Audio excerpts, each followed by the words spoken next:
কতক্ষণ হইলে বড় সতীনের মায়ের পাই টিপা দেয়। আমার জামাইয়ের অবস্থা এমন হয়ে যায়। তো বড় সতীন হচ্ছে এখানে মেইন প্যাচটা লাগাইছে। আসলে কি জামাইয়ের সাথে মানে খাবার দাবার খাবে কি, আমার বাবা মা অপেক্ষা করে যে বসে আছে, সে তো মানে ন্যূনতম ভদ্রতাটুকুও দেখায় নাই। আত্মীয়তা সবসময় করলে সমানে সমানে করতে হয়, এটা জ্ঞানী গুণী মুরব্বীরা বলে থাকে আর কি।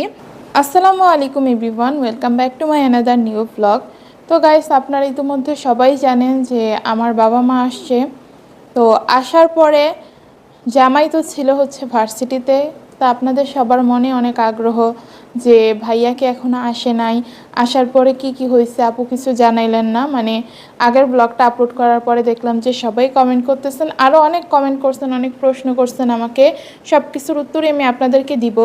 তো প্রথম যে প্রশ্নটা যে সাকিব ভার্সিটি থেকে আসছে নাকি, সাকিব ভার্সিটি থেকে আসার পরে কি কিছু হয়েছে নাকি, বড় সতীন আবার জামাইরিতে কোনো নতুন প্যাচ লাগাইছে নাকি, কোনো ঝামেলা হয়েছে নাকি। তো বড় সতীন ঝামেলা করবে না, ঘরে একটা প্যাচ লাগাবে না, অশান্তি সৃষ্টি করবে না, সেটা তো কখনোই হতে পারে না। তো কি আর বলবো গাইস, আসছে জামাই ভার্সিটি থেকে। তো আসার পরে আমি তো আমার আব্বু আম্মুকে এই জায়গা তো আনি নেই, এই সাইডেই কিন্তু আনি নেই। আমি হচ্ছে আমার শাশুড়ির রুমেই রাখছি আমার আব্বু আম্মুকে। কারণ ঘরটা যে হিবিজিবি অবস্থা বড় সেদিন আসার পর থেকে, আমার মাই প্রথমবার এই বাড়িতে আসছে, তারে যদি মানে এরকম একটা হিবিজিবি পরিবেশ আমি দেখাই, তারপর সারাটা দিন থাকে অগোছালো ঘরটা, মানে যতই গুছায় রাখার চেষ্টা করি না কেন গুছায় রাখতে পারি না। তো এটা নিয়ে বিস্তারিত কিছু বলতে চাই না, বিস্তারিত বললে আবার অনেকের গায়ে হচ্ছে ফুসকা পড়ে যায়। তো এই কারণে বেশি কিছু বলতে চাই না। যাই হোক, আমি আমার বাবা মাকে হচ্ছে এখানে আনি নাই, এরকম একটা পরিবেশ আমি দেখাইতে চাই নাই। তো আব্বু আম্মু হচ্ছে আমার শাশুড়ি মায়ের রুমে ছিল। আর পরিবেশ কতটা খারাপ হইলে আপনারাই বুঝেন যে আমি বাধ্য হয়েছি আমার মায়ের ডাইনিং টেবিলে খাবার খাইতে না দিয়ে শাশুড়ির বিছানার উপরে হচ্ছে আমি খাবার খাইতে দিছি। তো কি আর বলবো কথা, এখন আসি মূল কথায়। সাকিব আসছে, আসার পরে সোজা মানে ঘরে চলে গেছে। আব্বু আম্মু তো এখানে ছিল, গেটটা দিয়ে ঢুকেই তো আমার শাশুড়ি মায়ের রুমটা পড়ে, কে আসছে না কি সব কিছু দেখা যায়। তা আসে না গিয়ে জিজ্ঞেস করবে যে কেমন আছেন, কি আসছেন, আপনারা বসেন, আমি তো মাত্র ভার্সিটি থেকে আসলাম, ফ্রেশ হয়ে আসি। তো যাই হোক গেল, গিয়ে ওই যে সোজা বড় বড় রুমে দরজাটা আটকায়া শেষ বসে আছে। এখন আমি ওই জিনিসটা মেনে নিছি, আচ্ছা থাক, কি জানি ভার্সিটি থেকে মাত্র আসছে, এতক্ষণ জার্নি করে, আর জার্নি করার পর অবস্থা তো আপনারা জানেনই যে কেমন থাকে। জার্নি করার পর মুখ চোখের অবস্থা খুব খারাপ হয়ে যায়, তারপরে টায়ার্ড থাকে। আমি ভাবছি মানে জিনিসটা ধরে নিছি আর কি, যে তার হয়তো বা আনকমফোর্টেবল লাগতেছে এইভাবে হচ্ছে শ্বশুর শাশুড়ির সামনে যাইতে। তার উপর হচ্ছে আমার মানে আমার আম্মু হচ্ছে এই প্রথমবার আসছে এই বাড়িতে। তো এই কারণে হয়তো বা আসে না, ফ্রেশ ট্রেশ হয়ে একবারে আসবে। আচ্ছা যাক, তারপরে অনেকক্ষণ হয়ে গেল, ডাক দিল, মানে ডাকের কোনো সাড়া শব্দ কিচ্ছু নাই। সে তার বড় বউ নিয়ে ওই যে দরজা আটকে বসে আসে তো আসেই। আরে আপনার যদি জার্নি করার কারণে খারাপও লাগে, আপনি তো এইটুকু কথা বলতে পারেন যে কেমন আছেন, আচ্ছা আপনারা একটু বসেন, আমি তো জার্নি করে আসছি, আমার শরীরটা ভালো লাগতেছে না, আমি একটু যাই। কিচ্ছু না কিচ্ছু না, ঘরে বসে আসে তো আসেই। আর বড় সতীন মানে কি বলবো, ও যে এরকম বেয়াদব জামাইরে দিন দিন বানাইতেছে, ওই রকম ঘাটতারা আর বেয়াদব কেন বললাম, মানে জামাই এই রকমের আচরণ আমি জীবনেও দেখিনি। আর আরেকটা কথা এখন শুরুতে না বললেই না, এই কারণে না আত্মীয়তা সবসময় মানে মুরব্বীরা, তারপরে জ্ঞানীগুণী মানুষরা বলে কি আত্মীয়তা সবসময় করলে সমানে সমানে করতে হয়। যেমন কেউ যদি গরিব হয়, সে যেন ওই গরিবের সাথে আত্মীয়তা করে, সে যাতে আবার ওই যে লাভ দিয়ে কোনো বড়লোক পরিবারে আত্মীয়তা করতে না যায়, বা সে তো এমনিতেই গরিব, তার চাইতে আরও গরিব কোনো মানুষের সাথে যাতে আত্মীয়তা না করে। আবার যারা হচ্ছে বড় লোক অনেক, তারাও যাতে তাদের ক্লাসের থেকে নিচে কোনো মানে মানুষের সাথে গিয়ে আত্মীয়তা না করে, একদম সমান সমান, সে বড় লোক সে আরেকটা বড় লোকের সাথেই গিয়ে আত্মীয়তা করবে, মধ্যবিত্ত আরেক মধ্যবিত্তের সাথে গিয়েই হচ্ছে আত্মীয়তা করবে। এইরকমভাবে যাতে আত্মীয়তা করা হয় তাহলে হচ্ছে সম্পর্ক ভালো থাকে, এটা জ্ঞানীগুণী মুরব্বীরা বলে থাকে আর কি। তো আসলে এই কথাটার হচ্ছে এখন মর্মটা বুঝতেছি যে তারা কেন বলতো সমানে সমান আত্মীয়তা করতে। এই যে আমার জামাই যে কাজটা করছে, আমার আব্বু আম্মু অসুস্থ মানুষ, আসার পর থেকে জামাইয়ের জন্য না খেয়ে বসেছিল, অপেক্ষা করতেছিল সাকিব কতক্ষণে আসবে, আসলে হচ্ছে সাকিবের সাথে একসাথে বসে খাবার দাবার খাবে, কথাটা বলবে, তারপরে আমাকে আর আমাতুর রহমানকে নিয়ে যাবে কথাবার্তা বলে। তো জামাইয়ের সাথে মানে খাবার দাবার খাবে কি, আমার বাবা মা অপেক্ষা করে যে বসে আছে, সে তো মানে ন্যূনতম ভদ্রতাটুকুও দেখায় নাই যে কেমন আছেন কি, কোনো কিছু বলে নাই। আমার আব্বু অসুস্থ শরীর, তার মানে সব কিছু টাইমে টাইমে করতে হয়, সব কিছু টাইমের এদিক ওদিক করা যায় না, করলেই হচ্ছে আমার আব্বুর অনেক সমস্যা হয়। যেহেতু আমার আব্বুর সমস্যা অনেক বেশি, সে অনেক বেশি অসুস্থ হয়ে যায় উল্টাপাল্টা করলে খাবার দাবারে, তারপরে অপেক্ষা করতেছিল, যদিও তার শরীর খারাপ লাগতেছে। গাইস কি আর বলবো, আমি ভিডিওটা না এখন বানাইতামই না, আমি বাধ্য হয়েছি ভিডিওটা বানাইতে, আমি ভিডিও বানাইতে ইচ্ছে করতেছিল না, জামের কাণ্ড দেখে আর পারলাম না ভিডিওটা মানে বানাইতে না দাঁড়াইয়া। তো পরে কোনো কথাবার্তা বলে নাই, খাবার দাবার খাবে অনেক দূরের বিষয়। তো এই জায়গায় যদি অন্য কোনো পরিবার হইতো না, জামাই যে ধরনের বেয়াদবিটা করছে, যে ভাবটা দেখায়, ওই রকম একটা ফ্যামিলি হইতো, ভাব দেখানো মানে বেয়াদব স্বভাবের, মানে সাথে সাথে সাথে সাথে গিয়ে জামাইরে কতগুলো কথা শোনাই দিত, তারপরে মনে করেন যে যা তা করে একটা নিজেদের মধ্যে নিজের আলগা একটা ভাব দেখায়া মেয়েরে নিয়ে মানে আমার এনে আমার তোরে নিয়ে দিত টান, যে চল এখনই যাবি, এই সংসারে আর তো থাকা লাগবে না। কিন্তু আমার বাবা মা তো ওইরকম না, আমার বাবা মা তো অনেক ভালো, এই জন্য হচ্ছে কিছু বলে নাই। তো আমি যেই কথায় ছিলাম গাইস, যদি জামাই যে কাজটা করছে আমার বাবা মা ওই রকম হইতো, ধৈর্যশীল না হইতো, তাহলে জামাইয়ের একদম বুঝাই দিত যে শ্বশুর শাশুড়ি কাকে বলে, কত ধৈর্য নিয়ে যে কিছু কিছু মানুষের হচ্ছে সংসার করতে হয়, এসব কথা বলে লাভ নাই। মানে সে কোনো কিছু করে নাই। আর জামাইয়ের এত বেয়াদবির পিছনে সবচেয়ে বড় হাতটা হচ্ছে বড় সতীনের, এটা একদম গ্যারান্টি সহকারেই বলতেছি। কারণ কি, আমার বাবা তো আর প্রথমবার এই বাড়িতে আসে নাই, আমার বাবা তো এর আগে আরও অনেকবার আসছে, তো আসছে তুমুল ঝামেলার মধ্যে আসছে। তো তুমুল ঝামেলার মধ্যে যে আমার আব্বু আসছে, তখন মানে তুমুল ঝামেলাকে আমার সাথে আমার জামাইয়ের একটা হাড্ডাহাড্ডি মানে ঝামেলা চলতেছে। তো ওই টাইমে আসছে, ওই টাইমে যদি এরকম একটা আচরণ করতো আমি মাইনা নিতাম, কিন্তু অত ঝামেলার মধ্যে আমি জামাইরে দেখি নাই যে কিভাবে আমার আব্বুর সাথে একটু রুডলি কথা বলে, বা আসে না একটু গম্ভীর ভাব দেখা, একটু ভাব নিয়ে কথা বলতেছে, এরকম কিছু দেখি নাই। খুবই নম্রভাবে খুবই ভদ্রভাবে আমার আব্বুর সাথে হচ্ছে জামাই কথা বলছে, মানে অনেক সুন্দরভাবেই ওই টাইমে আচরণ করছে। তো এই টাইমে তো কিছুই নাই, এখন তো কিছুই নাই, তাইলে আমার জামাই এরকম একটা আচরণ কেন করবে? তার মানে কি, বড় সতীনের হাত। ও হচ্ছে মানে কি বলবো, আমার বাবা মা আসছে এমনিতেই তো কত ধরনের কত ফাংশন কথা আপনাদের কাছে ছড়াই চাইতেছে অনেক আগে থেকেই নিজের সাধু প্রমাণিত করার জন্য। আমার বাবা মা এটা করছে ওইটা করছে, আমার বাবা মা হচ্ছে আবার আসতে পারে, আয়সা হচ্ছে ওরে কি না কি করে হলো, করে ফেলতেছে না ওরে কি না কি আমার বাবা মায়, ও জামাইরে হয়তো বা কিছু উল্টাপাল্টা বলছে, যার কারণে জামাই এই ধরনের আচরণ করতে বাধ্য হয়েছে। কারণ আমি বরাবরই একটা কথা বলি, আমার জামাই তার বড় বউ আর আব্দুর রহমান বলতে একদম অজ্ঞান হইয়া পারে না, পইরা যায়। কতক্ষণে ভার্সিটিতে গেল, ভার্সিটি থেকে কতক্ষণে আসবে, শুধু সেই ধ্যানে জ্ঞানে ঘুরে, মানে এই মানুষ যে রাস্তাঘাটে কিভাবে চলবে আমি চিন্তায় বাঁচি না, বড় সতীন যা শুরু করছে। তো যেই কথায় আমি ছিলাম, তো বড় সতীন হচ্ছে এখানে মেইন প্যাচটা লাগাইছে। আসলে কি, কাঙ্গাল কি কখনো তরমুজ চিনে?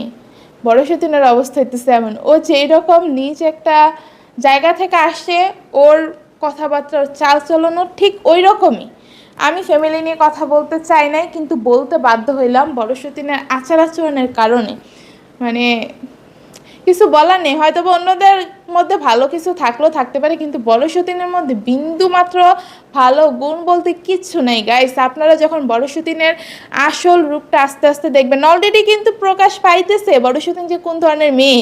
আপনারা তো মানে ফুল কনফিডেন্স ছিলেন বড় সতীন আসার পরে আমাকে নিয়ে কোনো কথা বলবে না, বড় সতীন বড় সতীনের মতো বসে থাকবে, বড় সতীন বড় সতীনের মতো ব্লগ করবে, এটা সেটা, আমাকে নিয়ে কোনো কথা না বলে আমার মুখে নাকি একদম লাগাম ধরিয়ে দিবে। এই হচ্ছে লাগাম ধরানোর নমুনা। মানে কোনো একটা কথা মানে ছাড় দিতে দেখেন সমানে সমানে লাগতে আসে, মানে পারুক বা না পারুক ওর হচ্ছে আমার কথার উত্তর দিতেই হবে। কি যে মানে ছাতার মাথা বলে ও নিজেও জানে না, কই থেকে যে কোন কথায় টান দিয়ে নেওয়া যায় সেটাও জানে না। মানে ওর বিষয়টা কি জানেন, একটা বিষয়ে কথা বলতে যায় বুঝছেন, আমারে প্যাচে ফালাইতে যায়। এখন প্যাচে ফালাইতে গিয়া ও নিজেই প্যাচে বেড়ে যায়। এখন যখন প্যাচে বেড়ে যায় ওই জায়গা থেকে কিভাবে বাইর হবে? আর আমি এই জিনিসটা খুব ভালোভাবেই বুঝি। ও ভয়েস ওভার দেয়, তো দেখবেন কি ওর ভয়েস ওভারের টাইমে অনেক চেপে চেপে কথা বলে, অনেক মানে বুঝাই যায় কথাগুলো অনেক চিন্তা ভাবনা করে বলতেছে। কি বলতে কি বলে ওইরকম একটা কনফিউশন মনের মধ্যে রেখে বলতেছে। তো এই বিষয়টা নিয়ে আবার কথা বলে যে আস্তে আস্তে চেপে চেপে কথা বলে। আপু মনে করে কি আপু অনেক নম্র ভদ্র সুন্দরভাবে কথা বলে, ওর গলাটা যে কি পরিমাণের কর্কশ, ও এত আস্তে কথা বলার পরেও বোঝা যায় ওর গলাটা যে কোন ধরনের ঝোঁকরিটা মহিলাদের মতো গলাটা ওর। তো মানে আস্তে কথা বলে ওর এই অবস্থা। আর আরেকটা জিনিস একদম শিওর, আমি গাইস শিওর, ও যদি বড় সতীন না হইয়া ছোট সতীন হইতো তাইলে যে ওর অবস্থা কি হইতো। মানুষজন ওর গলা নিয়ে ওরে দিনে 100টা হচ্ছে মানে কথা বলতো, যে গলায় আস্তে আস্তে কথা বললেও গলার এই অবস্থা, জোরে কথা বললে মানুষের সাথে একটু রাগ দেখালে না জানি গলাটার অবস্থা তখন কি হয়। আমি শিওর এই কথাটা ওরা মানে আপনারা ওকে বলতেনি। এখন শুধুমাত্র ওর সাথে বড় সতীনের একটা টাইটেল লাগানো দেখে আপনারা না মানতে চান না যে ওর মধ্যে খারাপ মানুষই আছে।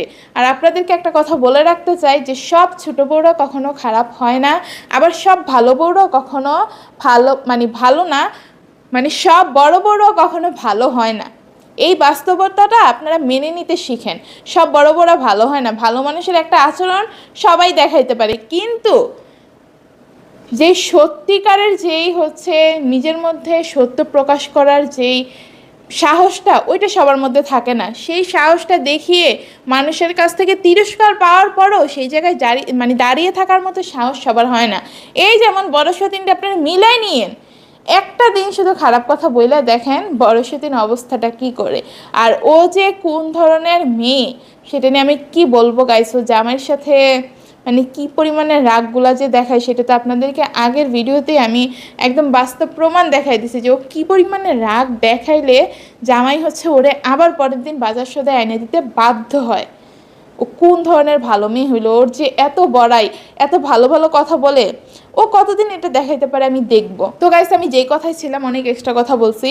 তো বড় সেদিন হচ্ছে মানে মেন কালপিটটা এখানে জামাইয়ের এসব আমার বাবার বাড়ির মানুষের সাথে এসব বেয়াদবি করার পিছনে মেন কালপিট হচ্ছে বড় সতীন।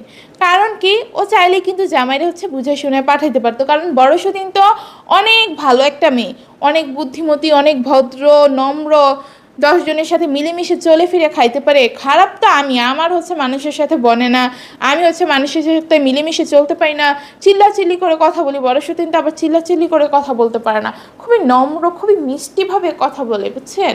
তো যাই হোক, ও যেহেতু এত বিচক্ষণ একটা মেয়ে, ও তো জামাইরে পাঠাইতে পারতো যে ছোট সতীনের মাই প্রথমবার বাসায় আসে, যাও তুমি গিয়ে একটু কথাবার্তা বলে আসো, যদি দেখো পরিস্থিতি খারাপ, ওরা তোমার খারাপ কিছু বলতেছে, আজে বাজে কথা বলতেছে, তখন তুমি ঘরে এসে থেকো, দরজাটকে বসে থেকো। ও চাইলে পারতো না জামাইরে পাঠাইতে আমার আব্বু আমার কাছে, কিন্তু পাঠায় নাই পাঠায় নাই, ওটা দরজাটা আটকায় জামাইরে হচ্ছে বসায় রাখছে ঘরের মধ্যে। এগুলো কি বানাইতেছে জামাইরে দিনের পর দিন, দেখলেই বিশ্বাস করেন রাগ লাগে।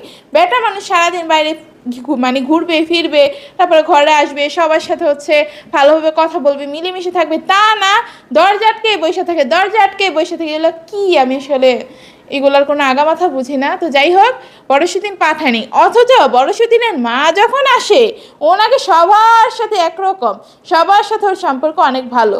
ওর মা যখন আসে ও পাগল হয়ে যায়, আমার জামাই তখন পাগল হয়ে যায় যে কি থুয়ে কি করবে, তার হচ্ছে শাশুড়ি মাকে কি করলে শাশুড়ি মা খুশি থাকবে, কোন কাজটা করলে জানি শাশুড়ি মার মনে কষ্ট লেগে যায়, মানে কি না কি এরকম জিনিস আমার জামাইয়ের মধ্যে কাজ করে। পারে না কতক্ষণ হইলে বড় সেদিনের মায়ের পাই টিপে দেয়, আমার জামাইয়ের অবস্থা এমন হয়ে যায়। আর সেই জায়গায় আমার বাপ মার সাথে গিয়ে একটু কথাই বলতে পারে না আমার জামাই।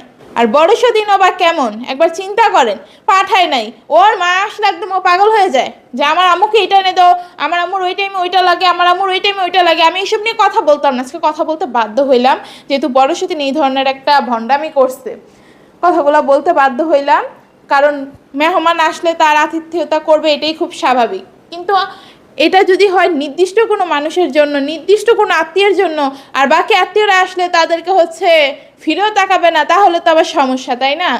তো ওর মা আসলে পাগল হয়ে যায়, কেমনে কি করবে, জামাইরে এটা সেটা এনে দাও, ওইটা এনে দাও, ওইটা এনে দাও, মানে কি রেখেছে কি করবে, কোনো কুল কিনারা পায় না। জামাই দেখা সাক্ষাৎ করে নেয় গাইস, একটা ঝামেলা পাকাইছে, আল্লাহ জানে আরও কি ঝামেলা পাকাবে। এখন আসি যে আমি যে কিছুক্ষণ আগে একটা ভ্লগ আপলোড করছিলাম, সেখানে দেখি যে আমার অনেক ভালোবাসার মানুষরাও কমেন্ট করতেছেন, জিনিসটা ভুল বুঝছেন আর কি, যে আমার আম্মু কেন হচ্ছে আমার জামাইয়ের সৌন্দর্য নিয়ে কথা বললো, বাড়িঘর নিয়ে কথা বললো, বাড়িঘরের বিষয়টা যেমন তেমন সৌন্দর্য নিয়ে কেন কথা বললো, এই জিনিসটা অনেকের কাছে খারাপ লাগছে। কারণ সৃষ্টি তো করে আল্লাহ, সৌন্দর্য কাকে কেমন কিভাবে বানাবে সেটাও আল্লাহই জানে ভালো।